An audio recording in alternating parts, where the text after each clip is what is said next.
Buenas tardes. Hoy estamos cerrando nuestro ciclo de entrevistas del 2023. Se acordarán que por allá por febrero hicimos nuestro primer video del ciclo relacionado a plantas nativas y hoy estamos cerrando con el mismo tema.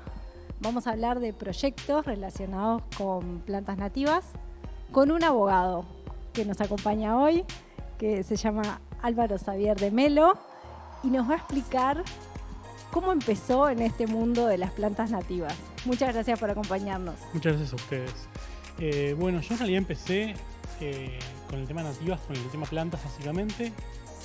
Empiezo al mudarme a un edificio, pozo de aire, nada verde. Me siento como que no existe la vida, me siento como muy encerrado.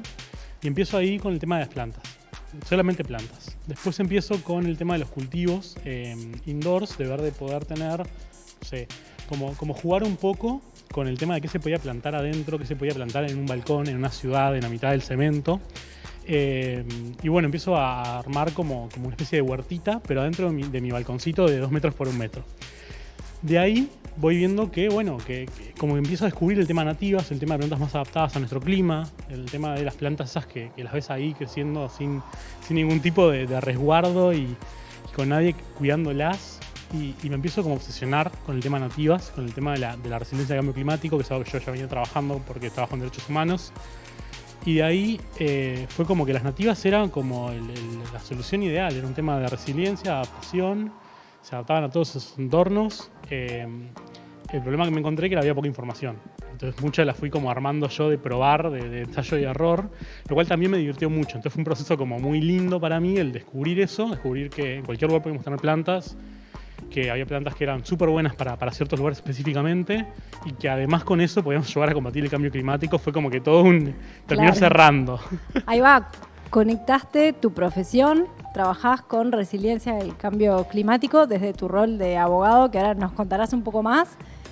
Y te pasó eso de encontrarte en tu casa necesitando espacios verdes, que también muchas veces lo hablamos acá, la importancia de los espacios verdes para las personas, para la sociedad en general, y la conexión con las nativas, como eso que vos decías, de conectar y dar respuesta con algo que tenemos ahí todos al alcance de la mano, pero también decías, pero es tan difícil de conseguir. Yo ando en busca de un burucuyá y no logro quien me lo venda.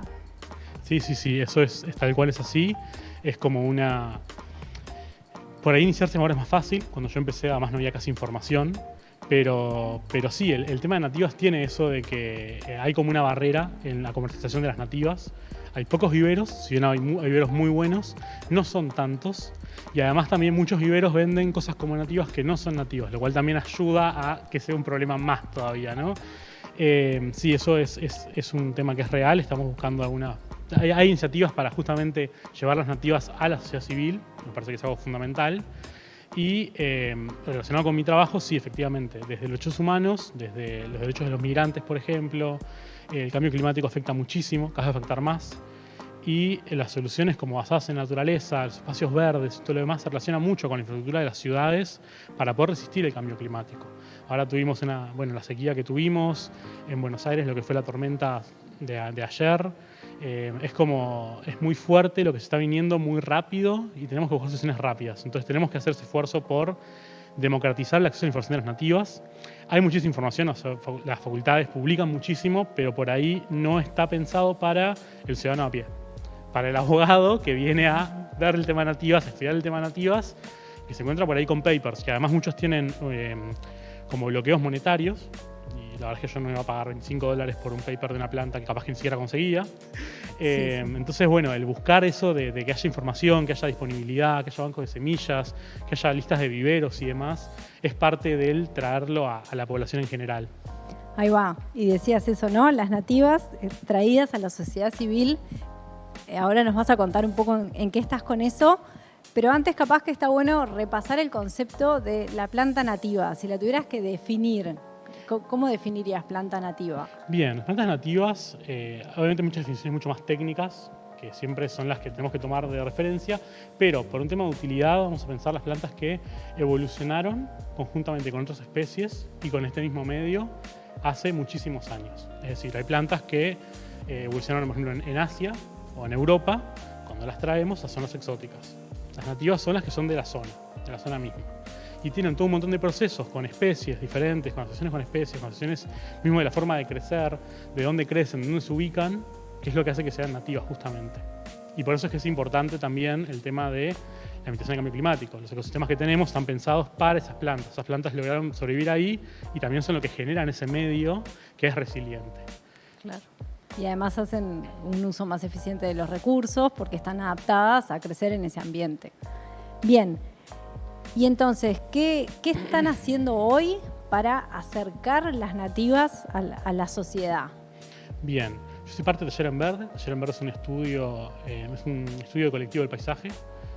Es un estudio del paisaje y es un grupo de estudio del paisaje. Ahora, vamos ahí porque son nombres que es un... Bueno, yo estoy en Taller en Verde. Taller en Verde es un grupo de estudio del paisaje que trabaja con nativas y el taller viene mucho antes que yo y venían trabajando cada vez más hacia espacios públicos, al traer las nativas, hacer proyectos de paisajismo con lo que eran nativas. De ahí sale el proyecto de Parque Rodó. Hicimos un proyecto para el Parque Rodó con nativas. La directora del taller, que es Lucía Ifrán, que hizo el proyecto Mainumbi, trabajó en el proyecto Mainumbi, que es un espacio de una escuela con nativas. Y como que ahí se empezaron a cerrar ciertas ideas que era como, bueno, esto hay que replicarlo, hay que aumentarlo, hay que buscar trabajar en pos de eso, hay que buscar que los vecinos se integren en este tipo de procesos. Y de ahí sale un poco Verde Urbano, que lo que busca es eso, es conseguir o fondos o conseguir proyectos, apadrinarlos un poco por ese lado, ya sea de un lado técnico, jurídico a veces, de información, de ayuda con los vecinos, de organización, para que se puedan llevar a cabo proyectos que tengan que ver con traer nativas al espacio público. En Montevideo tenemos muchos espacios públicos, muchos espacios verdes, la mayoría son 100% exóticas, hay muy pocos de nativas y creemos que tienen que aumentar la cantidad de espacios que hay, pero además hay que aumentarlos con nativas. Sí, ahí está.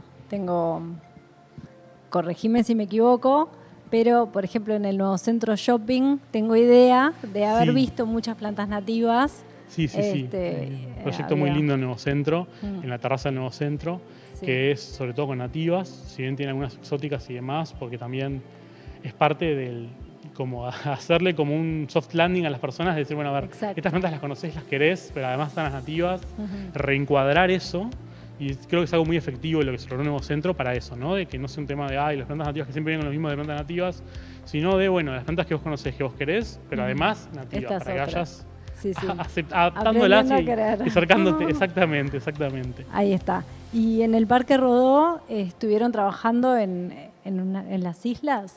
Efectivamente, sí, el proyecto fue para las islas. Se realizó el proyecto de forma independiente. Después nos enteramos de que había un presupuesto participativo que había ganado, que era sobre las islas. Ahí buscamos como unir esas dos funciones. El Parque Rodó en un momento le gustó el proyecto y decidió iniciarlo como suyo, se lo tomó como suyo. Y ahora está en proceso de licitación. Esperemos que pronto empiecen las obras y pronto puedan ver las islas con nativas y bueno, lograr eso. El Parque Rodó nos parecía como muy clave.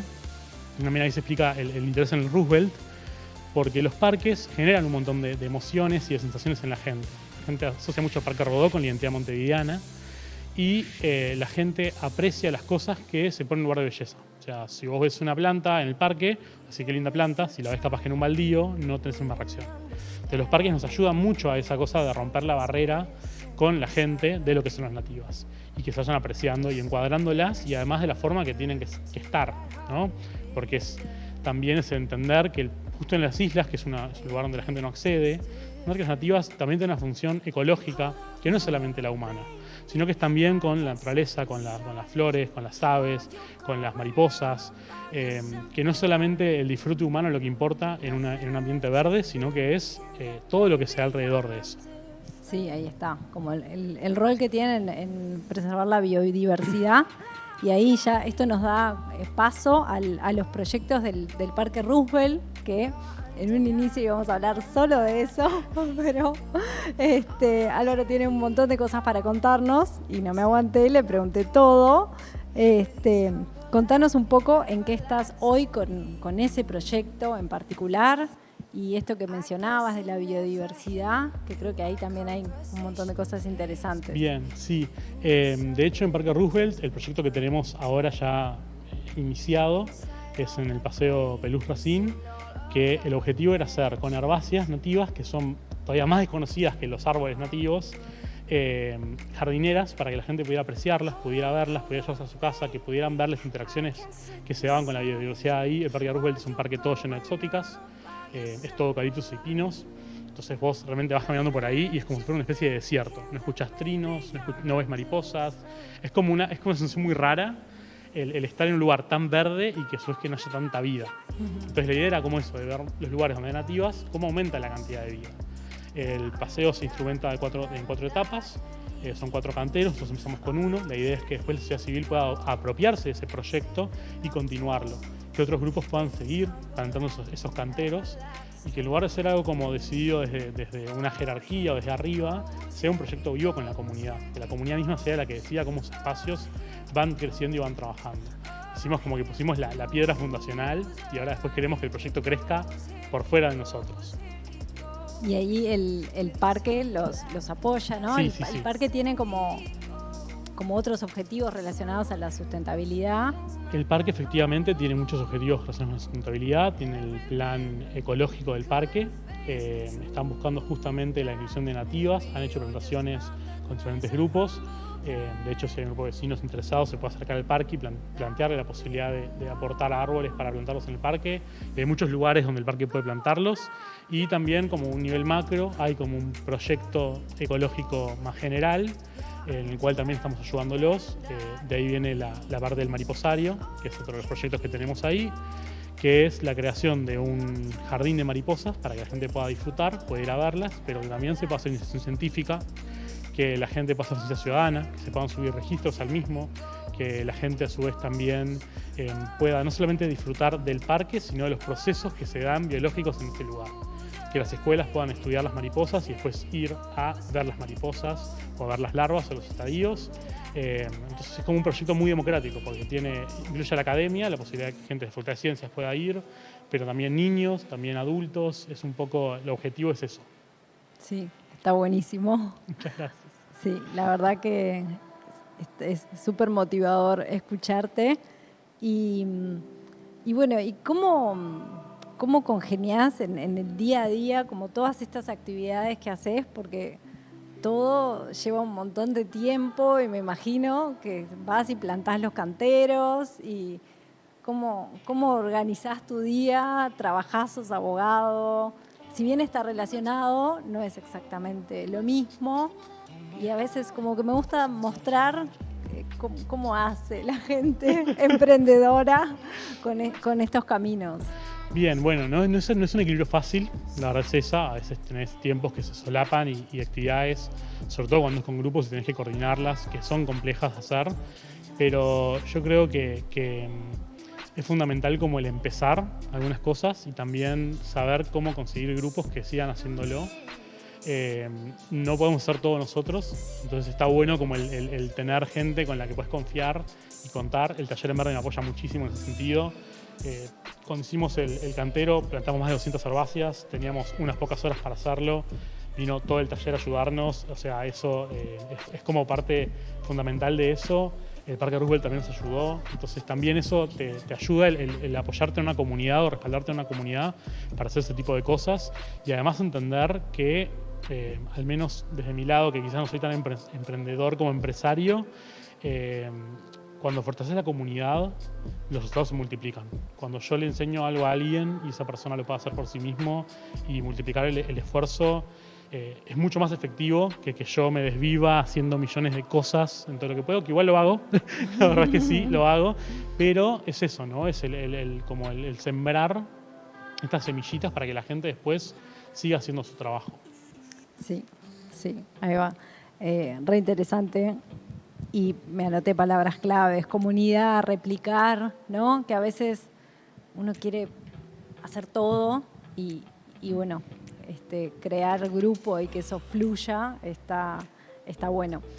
Y mencionaban también por ahí en el proyecto como la idea esta del parque virtual, ¿no? Que la información esté disponible para poder conocer.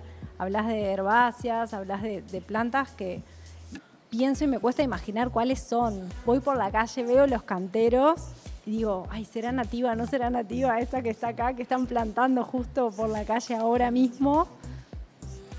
¿Cómo sé?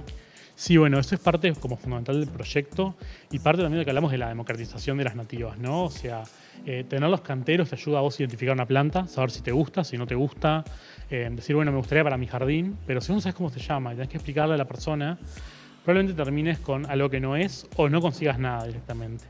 Entonces, la idea es que la información esté disponible, que la gente pueda acceder a la misma y además, una vez que democratizamos la información esa, también se pueden hacer proyectos, por ejemplo, de escuelas, proyectos de liceos, proyectos de investigación que tengan que ver con eso y que ya lo tenga subido a la web.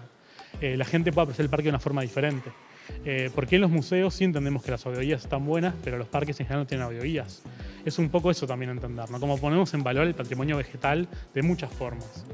De hecho, también eso nos permite usar y tener como actividades, como proyectos que si no, no se podrían dar. Por ejemplo, ahora nosotros hicimos un juego de mariposas, estamos ahora desarrollándolo, y tuvimos que encargarle a alguien más de 20 mariposas para hacerlo. Bueno, queremos que esas fichas estén, que la gente pueda imprimirlas, que pueda buscar la mariposa de su jardín con esa mariposa, que si no, no podrían hacerlo. Que por ejemplo se puedan hacer juegos para niños donde quieran pintar las mariposas que vieron y ubicar cuáles mariposas vieron en una carta y a su vez pintarlas. Entonces, se crea tanto más cuando uno obtiene esos recursos y le da libertad a la gente de usarlos. Y quizás en 2 años de repente nos devolvemos y vemos que hicieron proyectos increíbles con todo lo que pusimos a disposición y fue mucho más de lo que podíamos haber pensado nosotros. Y eso es parte del tema. La ciencia ciudadana también, por ejemplo, plataformas como iNaturalist y demás, donde se pueden subir registros que también ayudan a la gente a poder después identificar sus propias plantas, a meterse en comunidades de plantas, en comunidades científicas. Creo que todo eso siempre es como que es una cadena que al principio cuando la armás no vas a ver nunca lo que va a pasar al final, pero te vas a hacer entender siempre, porque siempre es mucho más positivo de lo que quisiera soñaste. Sí, tal cual. Bien. Bueno, te agradecemos mucho que hayas venido hoy. Por favor, a ustedes. Me quedo con la palabra replicar con todo esto y bueno, y ya quiero ir a conocer ese parque. Bueno, les esperamos, por favor. Y bueno, cuando quieran pasar, los proyectos se han instrumentado en varias etapas. Ahora está la que es Pelús Racine. Esperemos que pronto esté el mariposario. Obviamente invitarlos a todos a cuando esté el mariposario a sumarse, a conocerlo, a registrar. Así que bueno, eso. Muchas gracias. Bueno, muchas gracias. Nos vemos la próxima.